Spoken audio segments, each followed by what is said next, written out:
What's going on YouTube? It's Dark Lord Destro making yet again another video.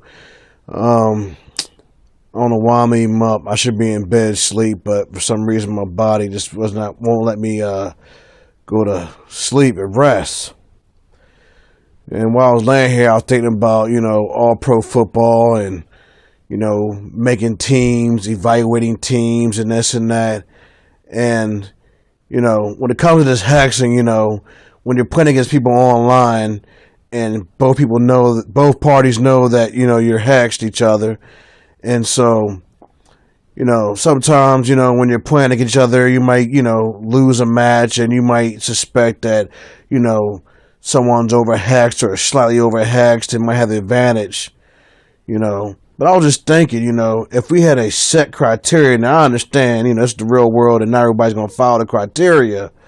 But, if everyone at least had a criteria as to how do you make your teams, who's going to be your golds, who's going to be your silvers, who's going to be your bronze, etc., etc., how can we determine this? Well, Coach P419, has a great idea, and this is the way he makes his teams.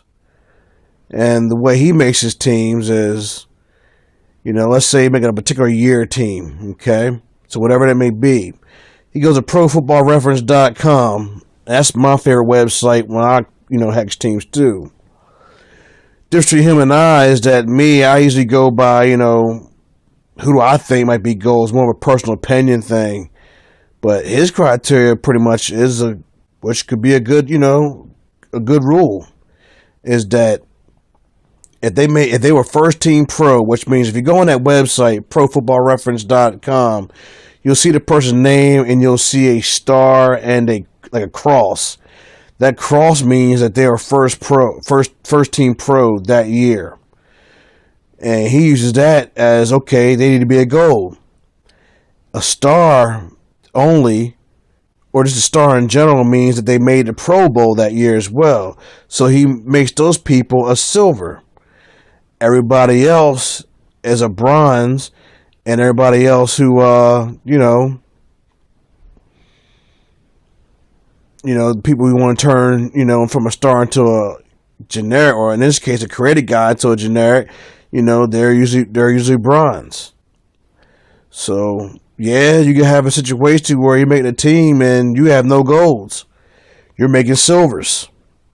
Might be one or two silvers, that's it. And everybody else is bronze. Teams that did crappy this year, can you honestly say that they have a gold guy on the team? I mean, let's go back to, guys who've been playing the game since day one. Let's go back to, when people were making up teams and all we had was 11 guys you can create and put them on one team. We always suspected, okay, is that guy really a gold? He really should be a silver. He really should be a bronze. So you have that situation.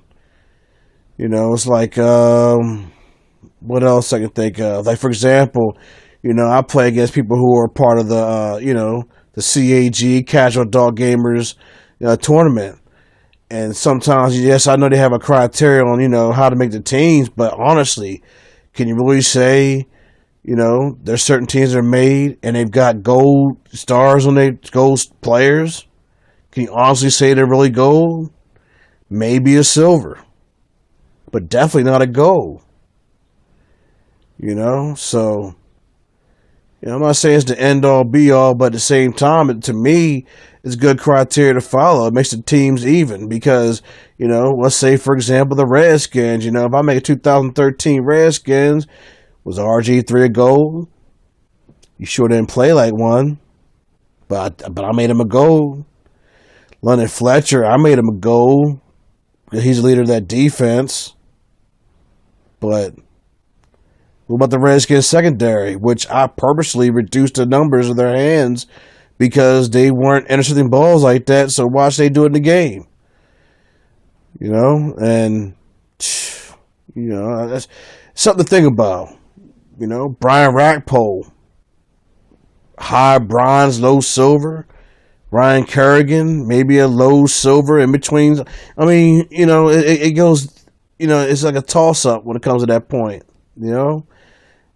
how can I have anyone in Redskins offense be a gold when none of them play like gold? So it's one of those things to think about, man. What I might start doing, man, I might just start making teams and just going by that criteria that Coach P419 does. If you made first team pro, you're a gold. If you made the Pro Bowl only, you're a silver. Everybody else is a bronze. Make them a bronze. If you give them 4 or 5 abilities, that's fine, but they're bronze. And because you really think about it, if they're really a gold player, they will be, consistent with the Pro Bowl, or at least they were a beast that year. RG3, okay, he could be a gold or a high silver in 2012, his rookie year. But can you honestly say that he was a gold in 2013? I mean, I'm a Skins fan. I can honestly say that he wasn't. Didn't play like it. I know most people aren't down with that, because the game says, hey, you can have 2 golds and 3 silvers and 6 bronze. But what if you have a team that's got, I don't know, 10 bronzes and 1 silver? Or it might be 1 gold, 1 silver, and everybody else is bronze.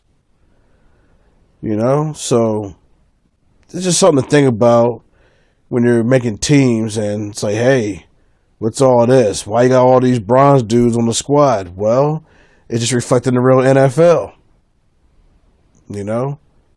So it's Lord Destro, man. Like I said, I'm just laying here. I'm tired and, I'm restless because for some reason I cannot go to sleep. I've been up since yesterday and then worked a 10-hour shift. And once again, I'm laying here and can't go to bed. So, something to think about. If you have any questions, comments, about it, drop them down. My gamer tag already, Dark Lord Destro. So hit me up. Talk to you later. Peace.